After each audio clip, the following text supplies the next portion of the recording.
Sebastián Maldonado para que nos entregue el mensaje que el Señor lo ha puesto en su corazón, cuyo mensaje titula ¿Qué fuego abriga tu vida? Buenos días, queridos hermanos. Oremos por favor y pongamos este tiempo a los pies del Señor. Amado Padre Celestial, gracias por esta mañana preciosa. Hemos orado temprano dándote gracias porque vemos un sol radiante, porque vemos un firmamento maravilloso, una creación que canta de tu amor, que nos desafía y que nos inspira y que nos ayuda a recordar que tú eres grandioso. Gracias por estos corazones dispuestos, gracias por estas familias, gracias Señor por lo que tú tienes que decirnos hoy. Yo te pido por favor que esto cale profundo, realmente profundo en nuestros corazones, porque es lo que tú nos mandas, porque es lo que tú pides. En el nombre del Señor Jesucristo oramos con acción de gracias. Amén. Tomen asiento, por favor.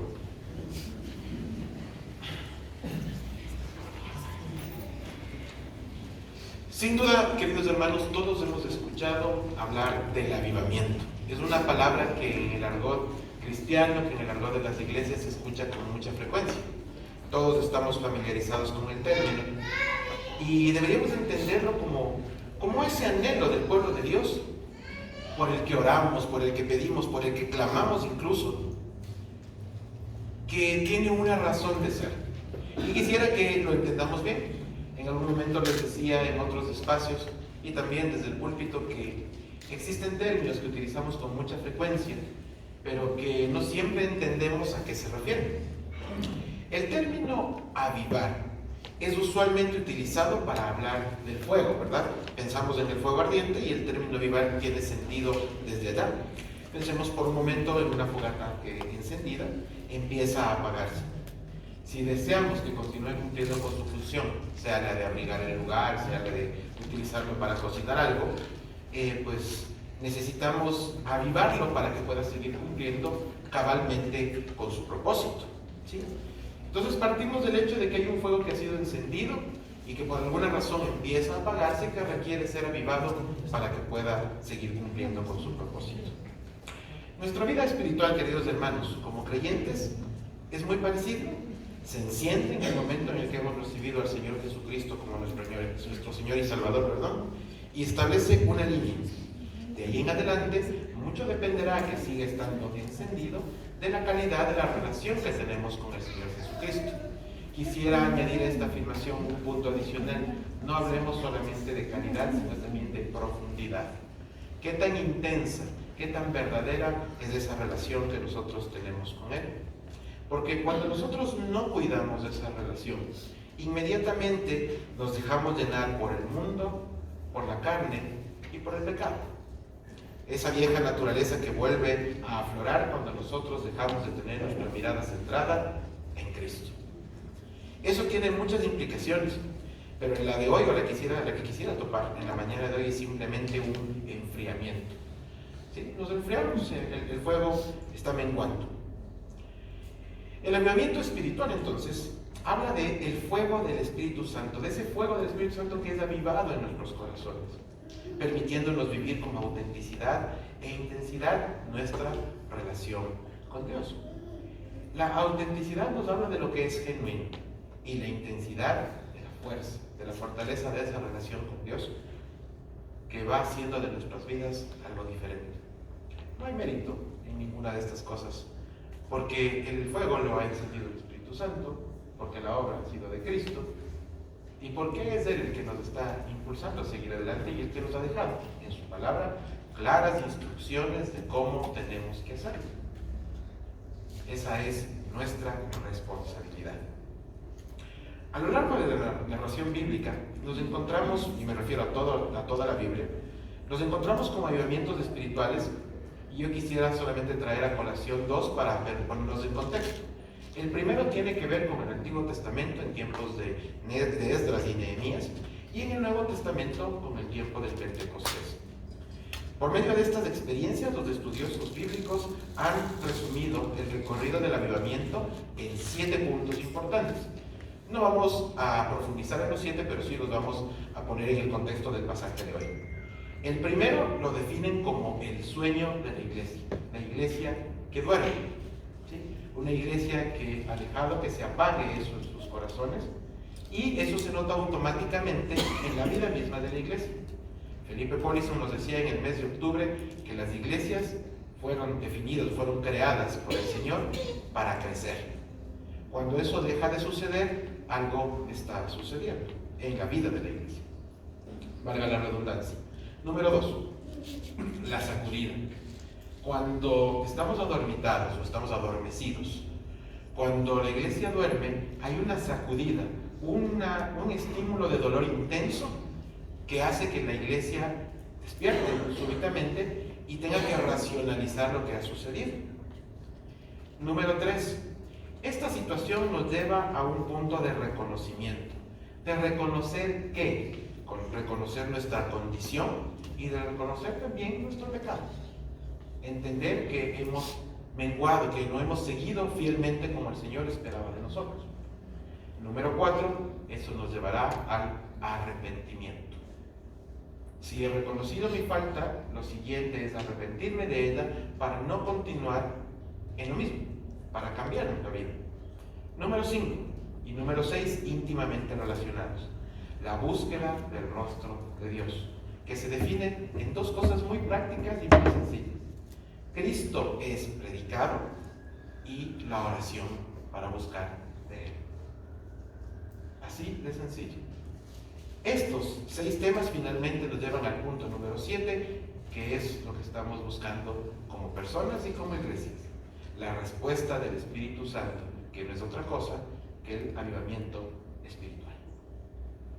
Hacia allá es hacia donde queremos caminar. Pero para poder caminar a eso, es necesario que entendamos en qué parte de este proceso nos encontramos. Yo creo que estamos de acuerdo en que todos anhelamos un avivamiento, pero para ello es necesario e imprescindible que entendamos, como les decía antes, la etapa en la que nos encontramos. ¿En qué etapa está este cuerpo precioso que es la iglesia? La preciosa palabra del Señor nos expone a lo largo de sus páginas todo lo que necesitamos saber. No hay cosas ocultas, no hay cosas extraordinarias fuera del entendimiento. Todo lo que podemos entender y lo que nos es revelado está en la palabra. Es el Espíritu Santo el que, obrando en nuestros corazones, abre nuestros ojos y nuestros oídos para entender, para ver, pero fundamentalmente para vivir. Esto nos pone en el contexto del día de hoy. Pedro es incuestionablemente uno de los discípulos más emblemáticos del grupo. Desde su llamamiento hasta la última de las cartas escritas por él, lo que sabemos por la historia, vemos una evolución claramente marcada por las enseñanzas de Jesús y la obra del Espíritu Santo en la vida del apóstol. Esta porción bíblica que estamos viendo el día de hoy no parece muy apropiada para inicios de año, más bien es del estilo de Semana Santa. Sin embargo, lo que nos atañe a entender de esta afirmación o de este precioso enunciado del día de hoy es lo que nos le va a dar sentido a este mensaje. Porque es sorprendente, además, ver cómo la vida espiritual de los creyentes, sí, la de ustedes, la mía misma, la de todos nosotros, se parece y está reflejada en las etapas de la vida de Pedro. Porque así podemos entender con ejemplos de qué se trata todo esto.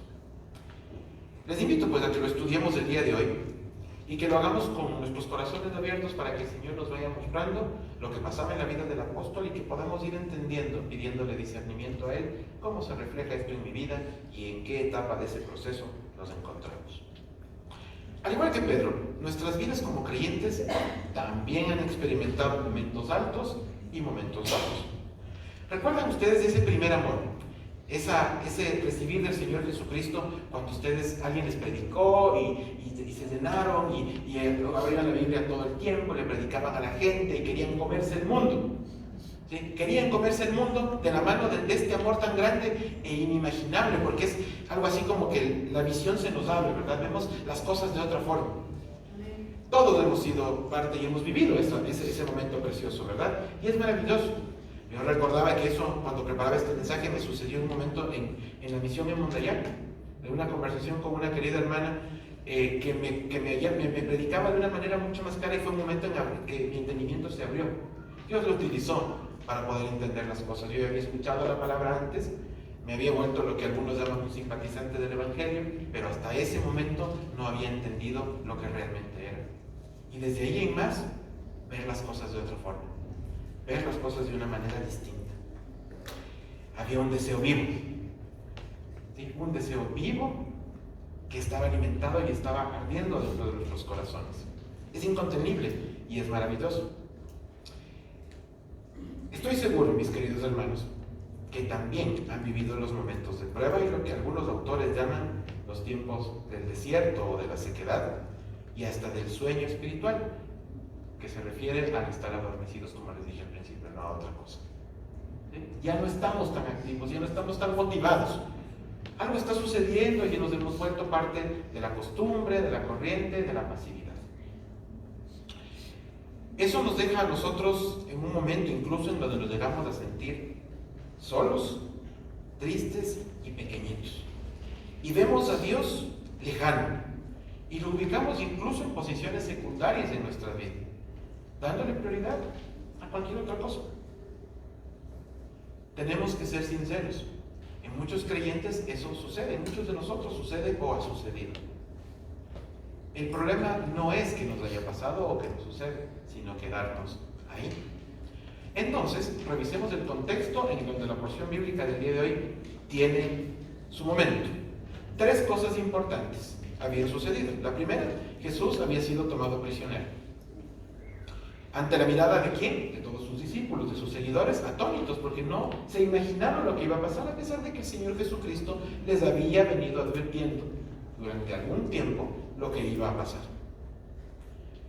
Incluso esto llevó a que nuestro objeto de estudio el día de hoy, que es Pedro, la vida de él, tome una acción incluso agresiva cortándole la oreja a uno de los guardias, ¿sí? A lo que Jesús respondió con palabras de paz y aquietamiento y obró un nuevo milagro. ¿Cuál fue ese nuevo milagro? Pues volver a poner la oreja en su lugar. Número 2. Los apóstoles huyeron atemorizados ante la posibilidad de correr la misma suerte. En lugar de apoyar a su maestro, a su amigo, a su hermano, huyeron. Pedro fue uno de los pocos que se mantuvo con Jesús, aunque la narración bíblica nos dice que caminaba de lejitos. Estaba viéndolo, estaba ahí, pero lo veía de lejos. Y finalmente, número 3, después de haber caminado 3 años juntos, 3 años completos, ese trabajo se perdía en medio de la confusión y la bulla de una turba malintencionada que se llevaba a Jesús en medio de empellones, malos tratos e insultos, como si fuese cualquier delincuente. Y entonces vamos a dividir la narración bíblica de hoy en 2 partes. Los primeros 2 versículos de Lucas 22. Y prendiéndole le llevaron y le condujeron a casa del sumo sacerdote, y Pedro le seguía de lejos. Y habiendo ellos encendido fuego en medio del patio, se sentaron alrededor, y Pedro se sentó también entre ellos. Esta primera parte de la narración, por lo general, ha pasado desapercibida ante nuestros ojos, pero tiene muchas cosas interesantes. Tal como Pedro, en los momentos difíciles, nosotros también buscamos abrigo, compañía y consuelo. Por supuesto que sí, pero también a menudo lo hacemos en los lugares equivocados, sentándonos alrededor de las llamas hechas por los hombres, de los fuegos encendidos por el hombre, que quizá abrigan nuestro cuerpo, pero nunca podrán abrigar nuestro corazón. Buscamos el consuelo, el aliento y el seguir adelante en el lugar equivocado.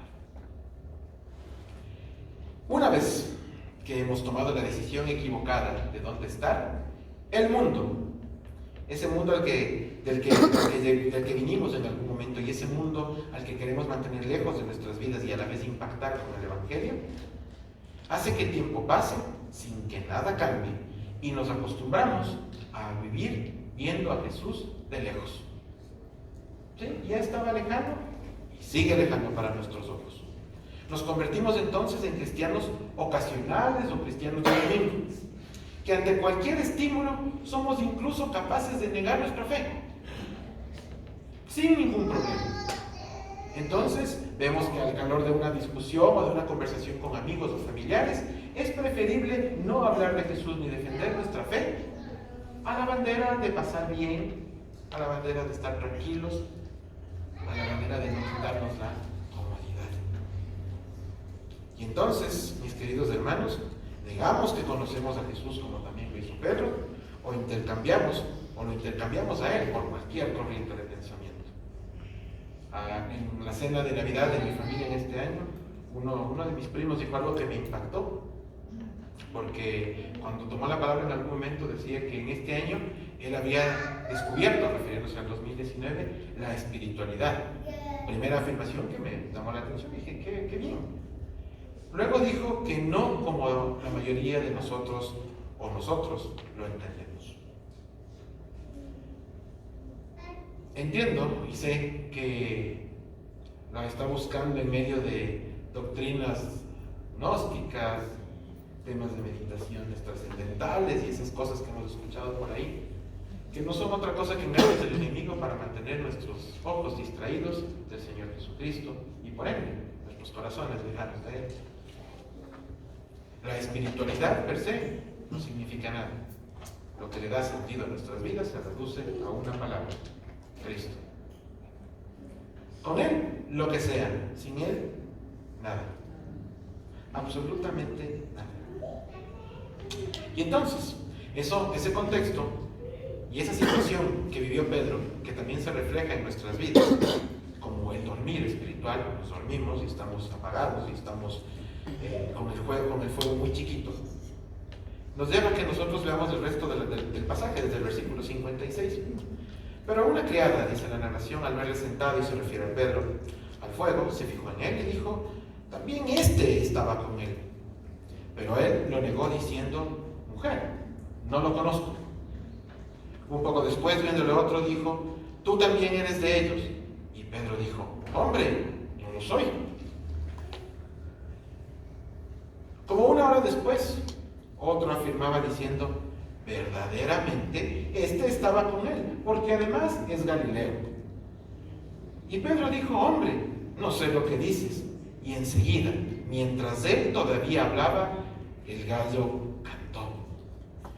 Y entonces, vuelto el Señor, que estaba lejos, pero lo suficientemente cerca como para verlo, miró a Pedro, y Pedro se acordó de la palabra del Señor que le había dicho: antes que el gallo cante, me negarás 3 veces. Y Pedro, saliendo fuera, lloró amargamente. Yo no sé si ustedes han parado un momento en reflexionar en este momento, pero piensen en sus hijos, en sus esposos, sus esposas, sus padres, y piensen por un momento cómo sería de triste la mirada del Señor Jesús clavada en Pedro, para recordarle, solo viéndole lo que le había advertido y viéndole con un dolor profundo cómo había sido negado por él. Lo pienso cuando escribía esto, cuando lo leía, y lo vuelvo a pensar y los ojos me vuelven a llenar de lágrimas. Debe haber sido un momento extremadamente doloroso. El enfriamiento, o este sueño espiritual, por llamarlo de alguna forma, en ocasiones además descubierto por un falso activismo, le sucede o viene después del dolor intenso, en este caso hablando de Pedro, por haber traicionado a su maestro. Nadie podría negar que Pedro era un siervo fiel, que estaba haciendo las cosas. Era un activista, muy entrador para hacer las cosas, hacía lo que el Señor le pedía. Pero había entrado en una etapa en la que se había enfriado. Era evidente que algo estaba pasando en la vida de Pedro. Y eso es lo que ahora está llamando la atención. Y es el momento en el que Jesús le ve, seguido por los hechos que ustedes ya conocen, que le lleva a Pedro a un momento de dolor intenso, a una sacudida extremadamente fuerte. Y aunque aún en ese momento exacto no entendía todavía sobre la resurrección y mucho menos sobre las consecuencias maravillosas de ese hecho, él había sido llamado al arrepentimiento. Y Pedro, saliendo fuera, lloró amargamente. Haber sido un momento muy, muy difícil, pero que era necesario para que Pedro después pueda cumplir con lo que el Señor tenía preparado para él. 3 días después de haber sido el Señor crucificado, Él se levantó de entre los muertos. Desde ese momento y durante las siguientes semanas, Pedro y los demás apóstoles iniciaron un proceso de arrepentimiento. Los demás también, ojo, hablamos de Pedro, pero los demás le habían dejado completamente solo. No era necesario, o no fue necesario, que le nieguen en público. Ya lo habían hecho cuando lo abandonaron y empezaron a ponerse a sí mismos por delante del Señor. ¿Reconociendo qué? Reconociendo el pecado, el del abandono, el de la mentira, el de la negación. Y eso los llevó a la tercera etapa, al punto número 3 que mencioné. Pero no sirve de nada todo esto si no recae en algo, ¿verdad? No solamente hay que arrepentirse, hay que corregir. Las narraciones bíblicas nos hablan en varias ocasiones de que los apóstoles, después de todo esto, se encontraban reunidos, ¿sí? Estaban en algún lugar juntos, orando, buscando la presencia del Señor después de la resurrección y hablando de lo que vivían y especialmente de las ocasiones en las que Jesús ya se había presentado con antelación a ellos. Quisiera ahora centrarme en una de esas ocasiones para ser puntuales en la tercera, a orillas del mar de Tiberias. Por eso vamos a irnos un segundito al Evangelio de Juan, en el capítulo 21, dejamos un momento Lucas y vamos a leer los primeros versículos de esta porción. Después de esto, dice la narración, Jesús se manifestó otra vez a sus discípulos junto al mar de Tiberias y se manifestó de esta manera. Estaban juntos Simón Pedro, Tomás, llamado Didimo, Natanael, el de Caná de Galilea, los hijos de Zebedeo, en los que estaba Juan, por supuesto, y otros 2 discípulos. Simón Pedro les dijo: voy a pescar. Y ellos le dijeron: vamos nosotros también contigo. Fueron y entraron en una barca, y aquella noche no pescaron nada. Cuando ya iba amaneciendo, se presentó Jesús en la playa, mas los discípulos no sabían que era Jesús. Y les dijo: hijitos, ¿tenéis algo de comer? Y le respondieron: no. Él les dijo: echad la red a la derecha de la barca y hallaréis. Entonces la echaron y ya no la podían sacar por la gran cantidad de peces. Entonces aquel discípulo a quien Jesús amaba dijo a Pedro: ¡es el Señor! Simón Pedro, cuando oyó que era el Señor, se ciñó la ropa porque se había despojado de ella y se echó al mar. Y los otros discípulos vinieron con la barca arrastrando la red de peces, pues no distaban de la tierra sino como 200 codos. Al descender a tierra, vieron brasas puestas y un pez encima de ellas y pan. Jesús les dijo: traed los peces que acabáis de pescar. Subió Simón Pedro y sacó la red a tierra llena de grandes peces, 153. Y aún siendo tantos, la red no se rompió. Les dijo Jesús: venid, comed. Y ninguno de los discípulos se atrevía a preguntarle: ¿tú quién eres?, sabiendo que era el Señor. Vino pues Jesús y tomó el pan y les dio, y asimismo del pescado. Esta era la tercera vez que Jesús se manifestaba a sus discípulos después de haber resucitado de los muertos.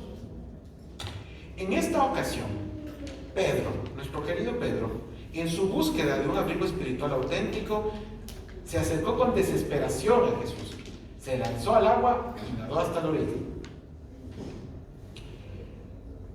Jesús les esperaba a la orilla del mar, y en esta ocasión lo hacía con una fogata lista, con una fogata preparada para ellos, para darles de comer, para alimentarles, para compartir con ellos.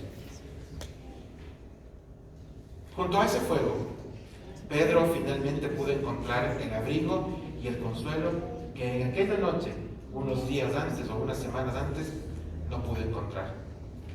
En ese fuego de los hombres solamente halló acusación, negación y mentira. Pero sentados ahí junto al Señor, compartieron con Él y finalmente fue abrigado de una manera auténtica y vivaz.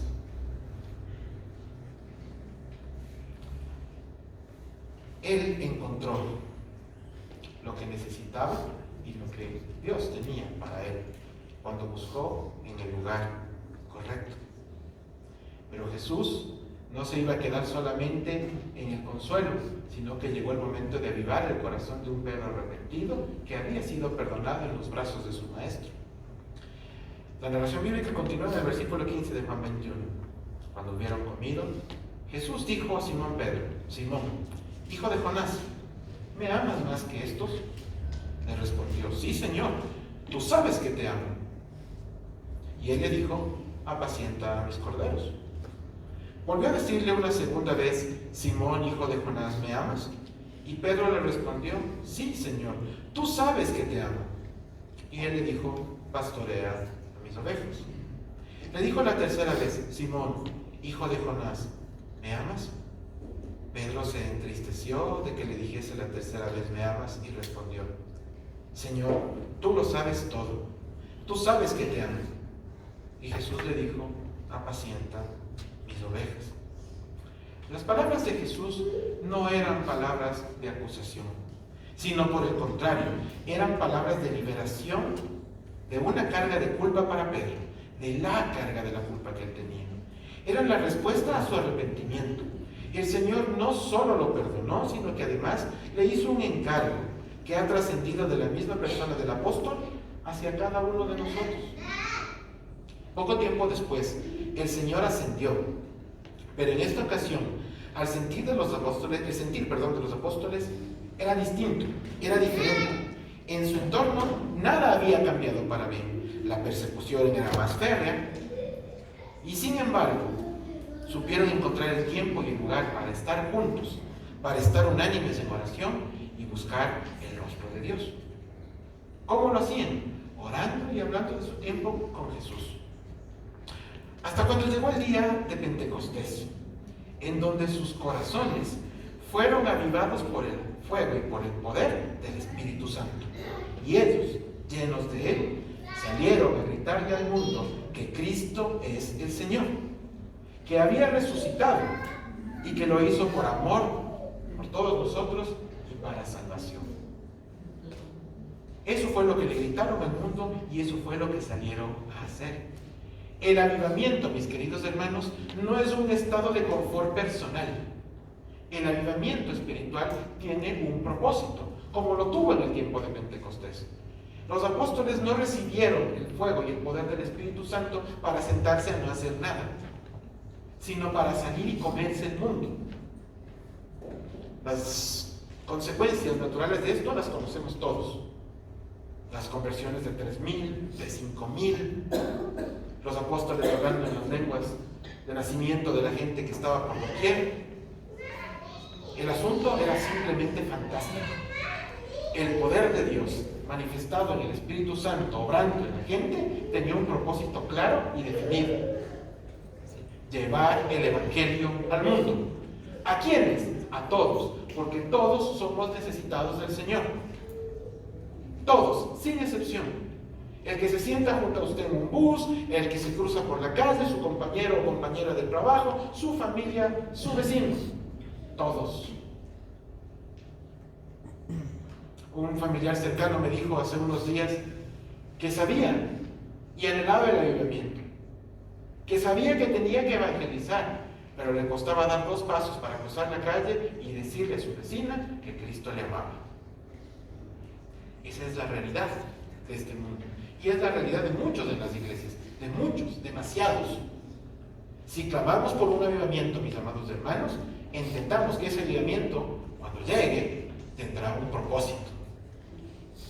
Y ese propósito es una iglesia llena de gente, no que simpatiza con el Evangelio, sino que ama al Señor, lo reconoce como tal, le obedece y le sirve. Y está dispuesto a dar 2 pasos hacia afuera y seguirle diciendo a la gente, no importa si esto se llena, que Cristo es el Señor. Ahora, mis queridos hermanos, en medio de esta reflexión corta, sencilla y precisa, quisiera reflexionar junto a ustedes y preguntarles para cada uno sus adentros si se han sentido ustedes identificados ahora con la vida de Pedro. Humano como cualquiera de nosotros, pecador como cualquiera de nosotros, necesitado del Señor como cualquiera de nosotros. Si usted se ha sentido hoy identificado con Él, porque está intentando calentar su corazón y lo ha intentado con el fuego de los hombres sin resultado, y usted quiere ser abrigado por el fuego del Espíritu Santo, por el poder de Dios, quiero invitarle a que por un momento cierre sus ojos donde está y que reflexione sobre esta situación en particular en su vida. que lo vea con temor y con temblor, pero con muchísima sinceridad, con el Señor primero y con ustedes mismos. ¿Realmente estamos abrigando nuestro corazón con el fuego del Espíritu o lo estamos haciendo buscando el de los hombres? ¿Realmente estamos siendo seguidores del Señor o simplemente somos activistas? ¿Realmente nos hemos comportado como sus hijos o lo estamos haciendo como simpatizantes del Evangelio? Si sientes la necesidad de abrigar tu ser con el fuego eterno y permanente del Espíritu, te invito por favor a que por un momento te pongas de pie. Una decisión completamente personal. Si tú deseas hacerlo, te pido que en esta mañana por favor te pongas de pie para poder orar con y por ustedes, para poder poner esto a los pies del Señor y decirle con sinceridad y con el corazón: amado Padre, te damos gracias porque en esta mañana tú has puesto en nuestros corazones el entender, tal vez con vergüenza, tal vez con arrepentimiento ya, Señor, pero ciertamente convencidos de que no hemos estado obrando como tú lo deseas, de que no estamos viviendo una relación intensa contigo, de que no te estamos buscando, Padre Santo, como nuestra primera opción, como nuestra única opción. Yo te pido, Padre Santo, por favor, que toques estos corazones y nos lleves al arrepentimiento, a pedirte perdón, Señor, porque ha pasado mucho tiempo en donde no hemos respondido fielmente a lo que tú tienes para nosotros, en donde como Pedro quizá hemos llegado a negarte, hemos sentido tristeza y desazón, y sin embargo tú has respondido con fidelidad y con amor en todas esas ocasiones.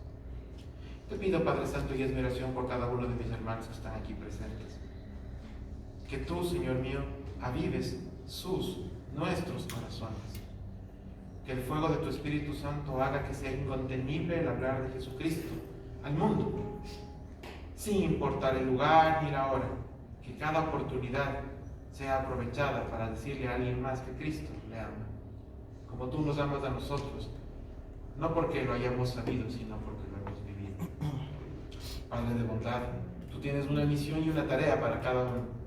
Yo te pido que nos ayudes a, una vez avivados, una vez encendidos en ti, Señor, lo podamos ver y lo podamos llevar a la práctica con un amor insaciable por ti y por nuestros hermanos, por la gente que nos rodea. Gracias, Padre Santo, por ese Espíritu que está presente en cada uno de nosotros, Señor, por ese Espíritu Santo que hoy nos está redarguyendo y nos está invitando a vivir siguiendo el ejemplo de Cristo, en cuyo nombre oramos en esta mañana. Amén y amén.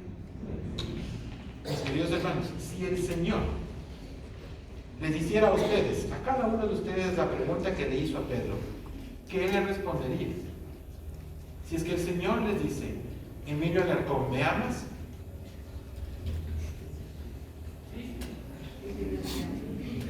Marquito Lara, ¿me amas? Normita Vitacres, ¿me amas? Y el Señor les respondería a ustedes de la misma forma que le hizo a Pedro: apacienta mis ovejas. Iglesia San Marcos, si el Señor Jesucristo les pregunta: ¿me amas? ¿Qué te respondemos? Amén. Apaciente a sus ovejas. Esta no es una tarea solamente para los ancianos. Esta no es una tarea solamente para unos u otros. Es para usted. Es para ti, Mariano. Luchito, es para ti. Para mí, para todos los que estamos aquí ahora. Apacienten las ovejas del Señor. Denle a Él la gloria.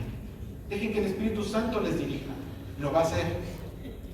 Y cuando eso suceda, el Señor será glorificado en sus vidas y en las de esas personas que por medio de ustedes escuchen la verdad del Evangelio, que es Cristo, para la gloria y honra de Dios. Oremos para terminar, amados hermanos. Gracias, Padre. Gracias.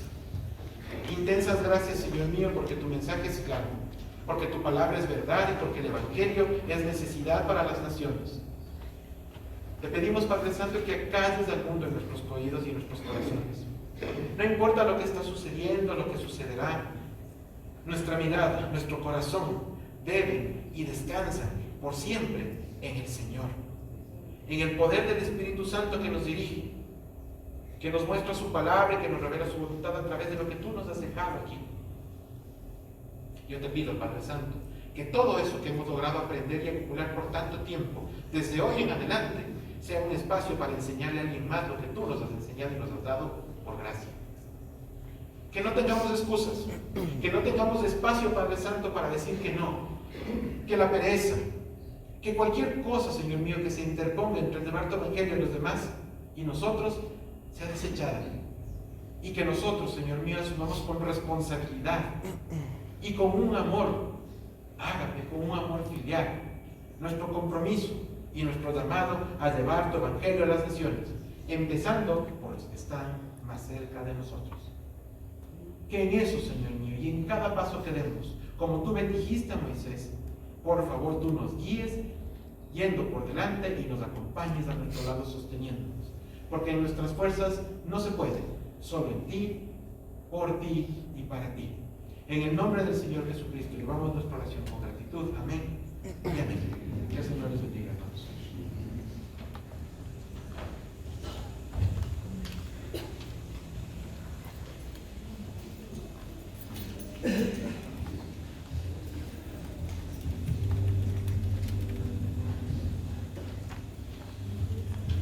Hermanos diáconos, por favor, tiempo de ofrendas y diezmos.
No podría haber bendición más preciosa para cerrar el mensaje de hoy y este servicio que la que está contenida en el Evangelio de Mateo, capítulo 28, versículos 19 y 20. Por tanto, mis queridos hermanos, nos dice el Señor Jesús, id y haced discípulos a todas las naciones, bautizándolos en el nombre del Padre y del Hijo y del Espíritu Santo, enseñándoles que guarden todas las cosas que os he mandado. Y he aquí, dice el Señor Jesús, yo estoy con vosotros todos los días, hasta el fin del mundo. Amén. Que el Señor les bendiga.